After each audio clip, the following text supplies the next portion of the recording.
നവകേരള സദസ്സ് തിരുവനന്തപുരം ജില്ലയിൽ നെടുമങ്ങാട് എത്തിയിരിക്കുമ്പോൾ കോൺഗ്രസും ബി.ജെ.പിയും ഒരേ മനസ്സോടെ കേരളത്തിനെതിരായ നിലപാടിലേക്ക് നീങ്ങിയെന്ന് മുഖ്യമന്ത്രി പിണറായി വിജയൻ. ഒറ്റയ്ക്ക് നിന്നാൽ കോൺഗ്രസ് എങ്ങും എത്തില്ല എന്ന തോന്നലിലാണ് ബി.ജെ.പിയുമായി കോൺഗ്രസ് ചേർന്ന് പ്രവർത്തിക്കുന്നത്. കേരളത്തിന് വിരുദ്ധമായി എന്തെല്ലാം ചെയ്യാൻ കഴിയുമോ അതെല്ലാം ഒന്നിച്ചു ചെയ്യാനാണ് അവരുടെ തീരുമാനം. ഇരു കൂട്ടർക്കും ചെയ്യാൻ കഴിയാത്തത് കേന്ദ്ര സർക്കാരിനെ കൊണ്ട് നടപ്പാക്കിക്കുകയാണ്. ഇതേ സഖ്യം ചേരൽ അങ്ങ് നോർത്തിലെ തിരഞ്ഞെടുപ്പിൽ കാണിച്ചിരുന്നെങ്കിൽ 2 സംസ്ഥാനമെങ്കിലും കോൺഗ്രസിന്റെ കയ്യിലിരുന്നേനെ. അവിടെയില്ലാത്ത ഒത്തൊരുമയും ഐക്യവുമാണ് കേരളത്തിൽ കാണിക്കുന്നത്.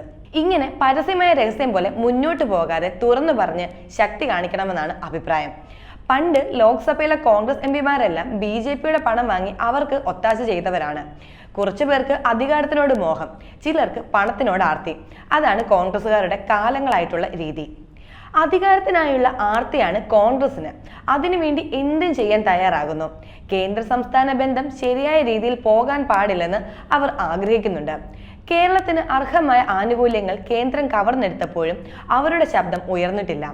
സാമ്പത്തിക പ്രതിസന്ധി രൂക്ഷമായപ്പോഴും പെൻഷൻ കൊടുക്കാൻ പോലും പൈസ ഇല്ലാതെ കടമെടുക്കാൻ സാധിക്കാത്ത അവസ്ഥയിൽ കേരളം മുന്നോട്ട് പോയപ്പോഴും അത് കണ്ട് ഉള്ളിൽ ചിരിച്ചവരാണ് വലതുപക്ഷം.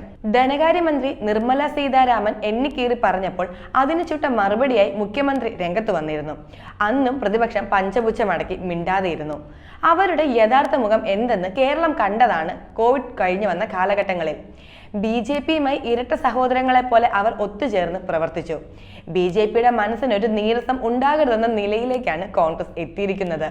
നാടിനെതിരെയാണ് യു.ഡി.എഫും ബി.ജെ.പിയും കളിക്കുന്നത്. കേരളം ഒരു ഇഞ്ച് മുന്നോട്ട് പോകരുതെന്ന നിലപാടാണ് അവർക്കുള്ളത്. ഇവരുടെ കേന്ദ്ര നേതൃത്വത്തിലേക്ക് നോക്കുമ്പോൾ കുറച്ചെങ്കിലും ഒളിപ്പ് ഇവർക്ക് തോന്നില്ലേ? പക്ഷേ ഇതെല്ലാം തള്ളിക്കളഞ്ഞാണ് നവകേരള സദസ്സിലേക്ക് ജനം ഒഴുകുന്നതെന്നും മുഖ്യമന്ത്രി കൂട്ടിച്ചേർത്തു.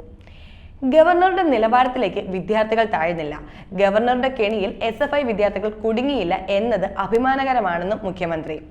ചാൻസലർ എന്ന നിലയിൽ ഗവർണർ കാണിക്കുന്ന നിലവാര തകർച്ചയിലേക്ക് വിദ്യാർത്ഥികൾ താഴുന്നില്ല. സെനറ്റിലെ നോമിനേഷനെതിരെയാണ് SFI പ്രതിഷേധവുമായി രംഗത്ത് വന്നത്. വിദ്യാർത്ഥികളുടെ സംയമനത്തിന്റെ ഫലമായി ഗവർണർ ആഗ്രഹിച്ച നിലയിൽ സംഘർഷം സൃഷ്ടിക്കാനായില്ല. ഇനി പറയാൻ ബാക്കിയില്ലാത്ത വാക്കുകളാണ് ഗവർണർ വിദ്യാർത്ഥികൾക്കെതിരെ പ്രയോഗിച്ചത്.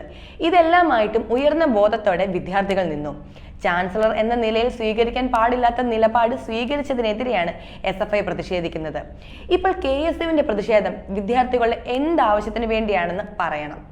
SFI പ്രതികരിച്ചത് ആരിഫ് മുഹമ്മദ് ഖാദിനെതിരെയല്ല, ഗവർണർ പദവിയിലിരുന്ന് നിയമം ലംഘിക്കുന്ന ഗവർണർക്കെതിരെയാണ്, കാവ്യവൽക്കരണത്തിനെതിരെയാണ്.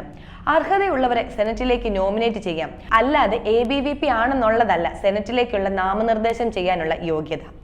യൂത്ത് കോൺഗ്രസ് നടത്തിയത് KSU തുടരുമെന്ന് പ്രതിപക്ഷ നേതാവ് പറഞ്ഞിട്ടുണ്ട്. അത് അനർത്ഥമാക്കുന്ന നിലയിൽ നാടിന്റെ സമാധാനാന്തരീക്ഷം തകർക്കാനാണ് ശ്രമമെന്നും മാധ്യമങ്ങളുടെ ചോദ്യത്തിന് മറുപടിയായി മുഖ്യമന്ത്രി പറഞ്ഞു.